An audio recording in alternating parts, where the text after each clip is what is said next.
একটু ঠান্ডা পানি দেন, আমার গরম লাগে। সবাইকে স্বাগত জানাচ্ছি আজকের ভিডিওতে। লাইফের ফার্স্ট টাইম আমরা যাচ্ছি স্টেডিয়ামে খেলা দেখতে, তাও আবার বাংলাদেশ ভার্সেস সিঙ্গাপুরের ফুটবল ম্যাচ।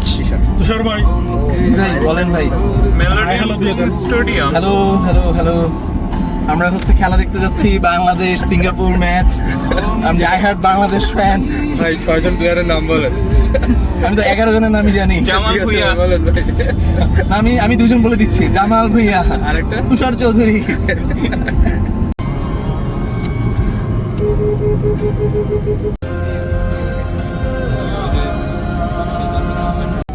মানে সচিবালয়, সব মন্ত্রণালয়ের এখানে ইয়ে আছে। ঈদের ছুটি হওয়াতে রাস্তাঘাট খুবই ফাঁকা ছিল, তাই স্টেডিয়ামে যেতে আমাদের খুব একটা সময় লাগেনি। ও কোয়ালিফাই করে আছে না এশিয়ারটা, বাইরে দিয়ে যাই তাহলে মনে হয় না দিচ্ছে বলে। আমাদের জার্সি ছাড়া খেলা দেখি হইলো।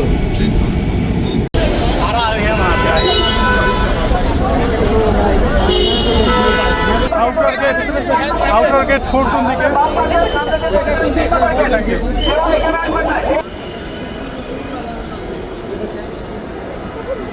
গরম মতো লাগতেছে না, কিন্তু ঘামাচ্ছে বেশি। টেনশনে ভাই, টেনশনে। বাংলাদেশ জিতবে কি জিতবে না, এই টেনশনে। হাতে ড্রাম, ফ্লেয়ার, ঘোড়া নিয়ে বাংলাদেশ দলকে স্বাগত জানানোর জন্য স্টেডিয়ামের সামনেই ছিল বাংলাদেশ ফুটবল আলট্রাস। তাদেরকে পর্যাপ্ত টিকিট না দেয়ায় ফুটবল প্রেমী হিসেবে বিষয়টি আমাদের একদমই ভালো লাগেনি। তারা শুধু সাপোর্টারই না, বরং আমার মনে হয় তারা প্লেয়ারদেরই একটা অংশ। ভবিষ্যতে তাদেরকে নিয়ে আলাদা পরিকল্পনা থাকা উচিত। আরে সর্বনাশ, আমি তো ভাবছি লাইন এখান থেকে শুরু। আরে লাইন তো না, এই যে ওরা তো পাওয়ার ব্যাংক রাখা দিছে, পাওয়ার ব্যাংক। ফাইনালি ভাই। হ্যালো ভাই। সাকসেস স্টোরি বলেন আপনার। না, খুব একটা কষ্ট হয় নাই। আমরা লাইন ফলো করে আস্তে আস্তে লাইন ব্রেক না করে চলে এসেছি সবার মানে ভিড় থেকে। আমরা একটু লাইন ভাঙি নাই ভাই। একটু লাইন ভাঙি নাই আমরা।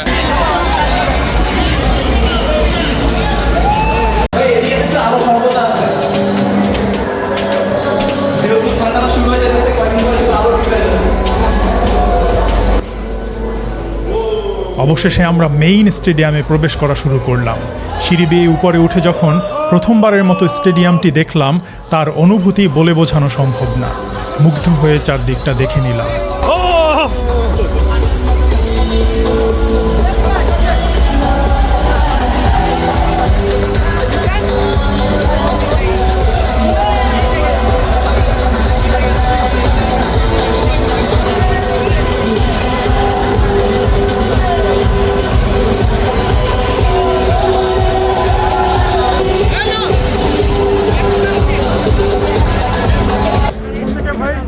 আমাদের সিটে যাওয়ার জন্য ডান দিকে কিছুক্ষণ হাঁটা লাগলো।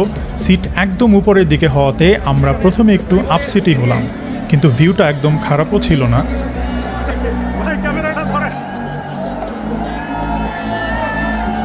মানে ধরেন, আপনি যখন আপনার কাঙ্ক্ষিত ইউনিভার্সিটিতে চান্স না পেয়ে দ্বিতীয় অপশন যখন পাবেন, না এটাই ভালো।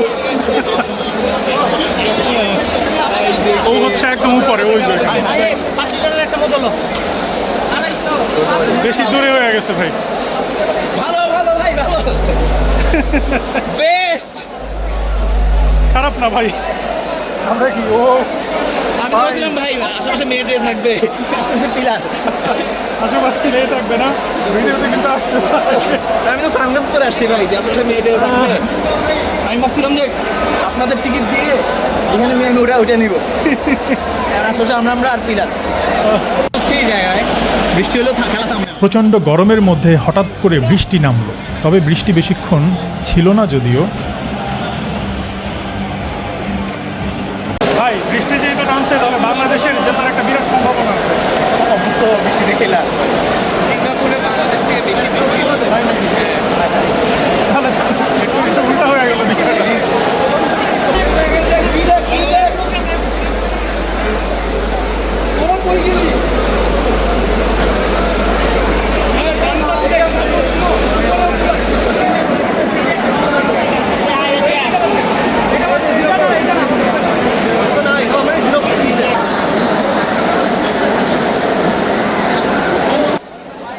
হঠাৎ করে আমরা দারাজে অর্ডার করা হামজা চৌধুরীকে দেখতে পেলাম।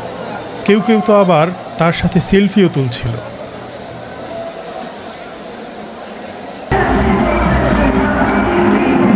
বৃষ্টি শেষ হলে শুরু হলো কনসার্ট, তবে শুনে মনে হলো তারা গান না গেয়ে আসলে লিপসিং করছিল।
কনসার্ট শেষে ফুটবলাররা প্র্যাকটিসের জন্য মাঠে নামলো। হামজাকে দেখে সবাই হামজা হামজা স্লোগান দিচ্ছিল। বিশেষ চুলের কারণে অন্যদেরকে ঠিকমতো চেনা না গেলেও হামজাকে আলাদা করা খুবই সহজ।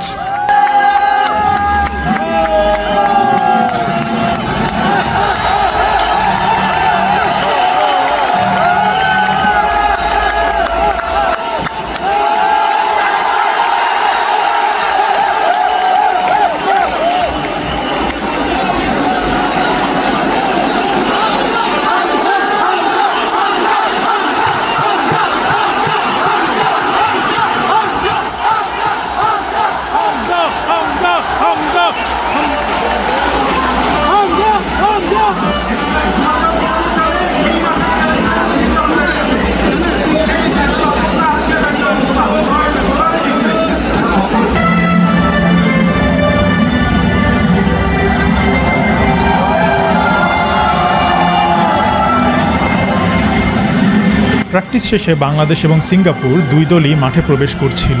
পাশেই বাংলাদেশ ফুটবল আলট্রাসের টি4 ছিল। এই দৃশ্য বাংলাদেশ ফুটবলকে অনুপ্রেরণা যোগাতে বাধ্য।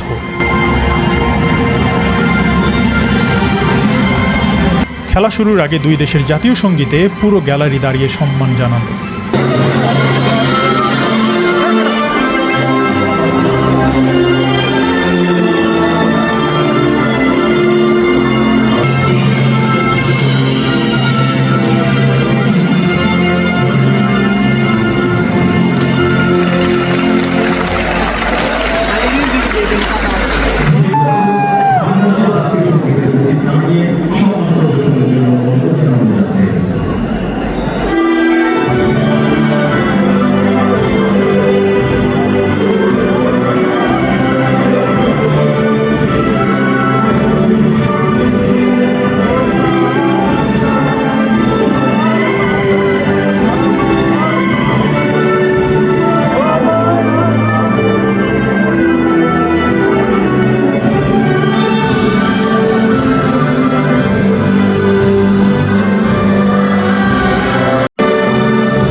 খেলার শুরুতেই সিঙ্গাপুরের এক প্লেয়ার মাটিতে গড়াগড়ি খাচ্ছিল।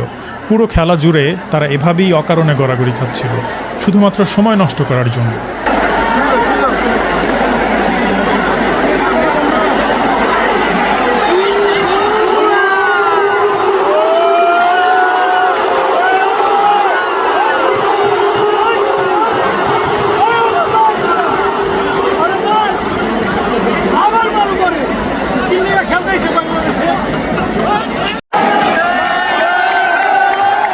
বাংলাদেশ শুরু থেকেই বেশ প্রেসিং ফুটবল খেলছিল, কিন্তু ভালো ফিনিশার না থাকার কারণে অনেক সহজ সুযোগ হাতছাড়া হয়ে যায়।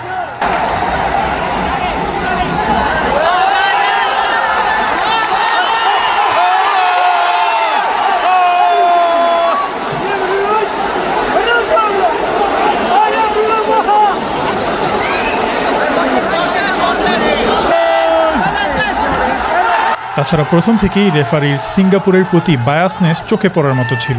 প্রতিটা সিদ্ধান্তই সিঙ্গাপুরের পক্ষেই যাচ্ছিল, এমনকি পুরো গ্যালারি রেফারির উপরে ক্ষিপ্ত ছিল।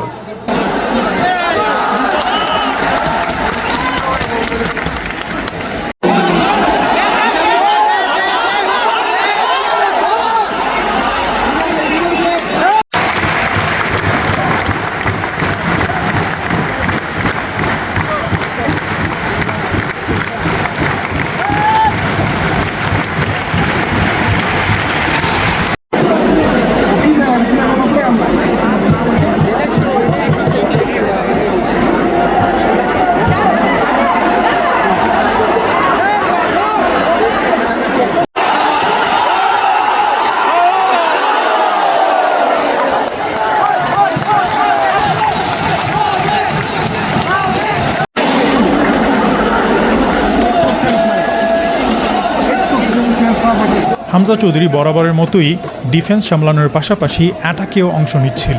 সেই সাথে শামিদ সোমের পাসিং সবাইকে মুগ্ধ করছিল। ভালো স্ট্রাইকার থাকলে বেশ কয়েকটি গোলও হতে পারত।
হামজা চৌধুরীর একটি ফ্রি কিক অল্পের জন্য গোল হলো না।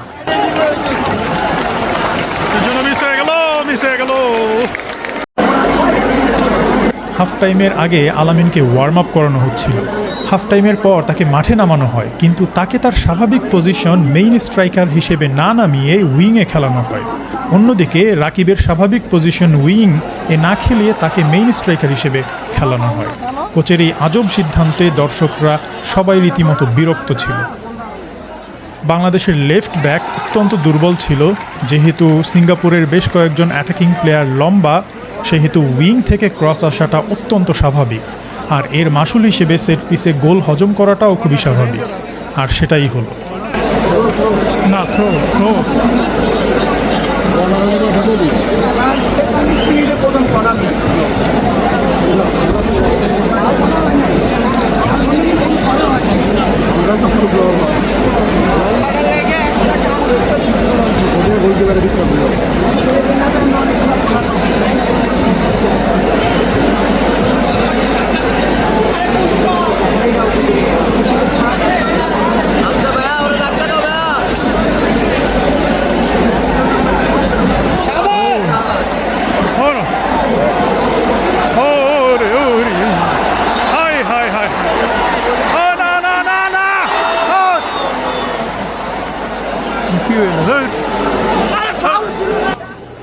গোলকিপার এবং ডিফেন্সের দুর্বলতা বেশ চোখে পড়ার মতো ছিল। হাফ টাইমের আগে স্কোর লাইন ছিল বাংলাদেশ 0, সিঙ্গাপুর 1। হাফ টাইমে লেজার শো দেখানো হলো, যদিও স্টেডিয়ামে থেকে কিছুই বোঝা যাচ্ছিল না। বাংলাদেশ এগিয়ে থাকলে লেজার শোটা দেখতে হয়তো বা আরও বেশি ভালো লাগতো।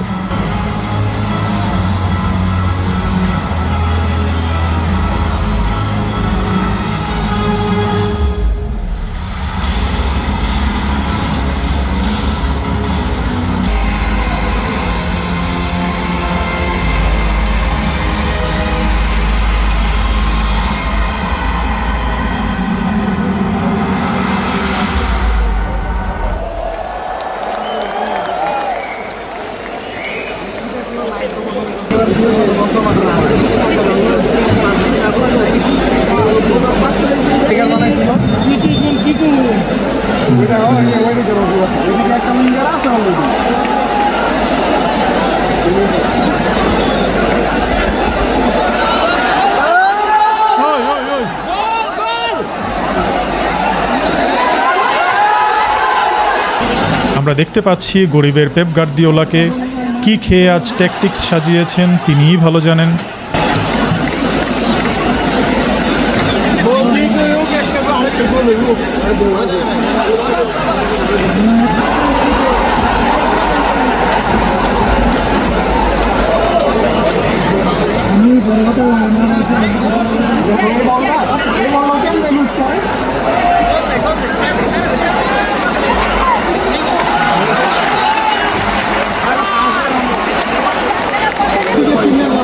হাফ টাইম শেষে 58 মিনিটে বাংলাদেশ আরও একটি গোল খেয়ে বসে।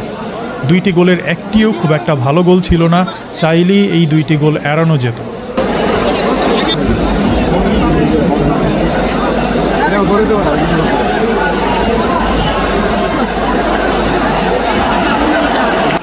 মিনিটে বাংলাদেশ প্রথমবারের মতো গোলের দেখা পায়। হামজার অ্যাসিস্টে এই গোলটি করেন রাকিব।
খেলার শেষের দিকে একটা নিশ্চিত পেনাল্টি রেফারি দিল না।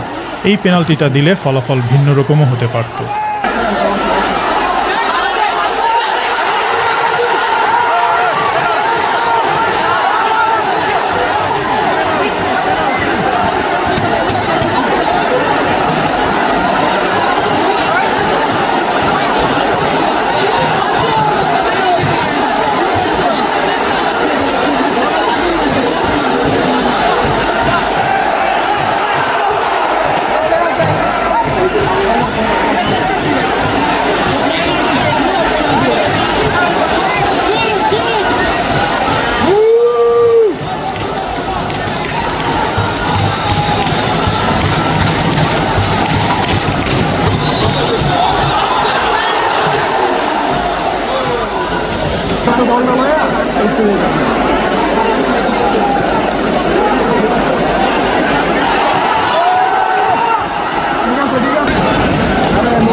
গোল হইতে পারতো না।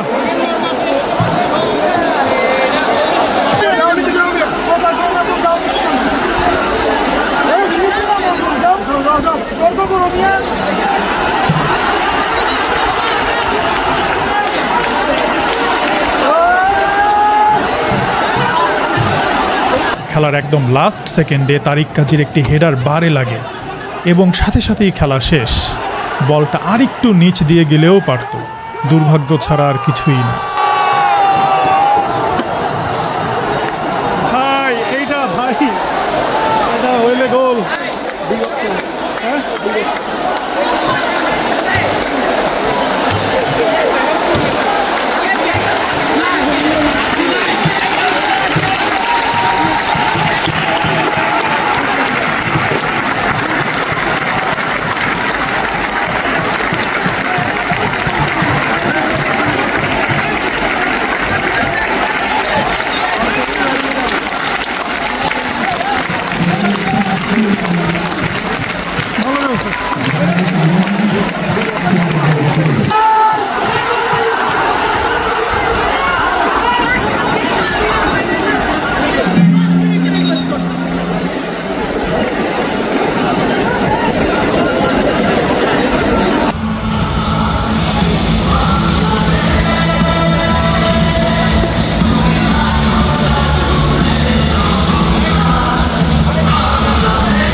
ভাই মোবাইল সাবধানে।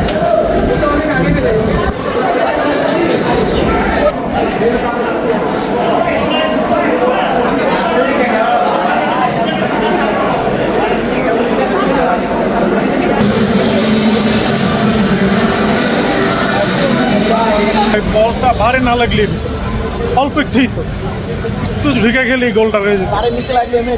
হ্যাঁ তাও ঢুকে যেত। আর প্রথম গোলটা দেখছেন হামজা, আপনি তো দেখেন নাই, হামজা হচ্ছে একদম ডিফেন্ড করতে যে গোল পোস্টের ভিতরে ঢুকে গেছিল, লাথিও মারছিল কিন্তু বলার বাইরে বেরোয়নি।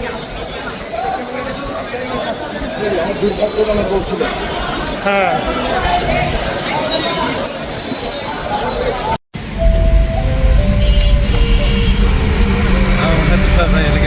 বাংলাদেশ যথেষ্ট ভালো খেলেছে, তবে ডিফেন্স এবং অ্যাটাক নিয়ে আরও কাজ করতে হবে। বাংলাদেশ ফুটবলের যে পুনর্জাগরণ হচ্ছে তা যদি আমরা ধরে রাখতে পারি তাহলে খুব দ্রুতই আমরা আন্তর্জাতিক পর্যায়ে আরও ভালো করব। সবাই ভালো থাকুন, দেখা হবে আবারও অন্য কোনো দিন অন্য কোনো ভিডিওতে।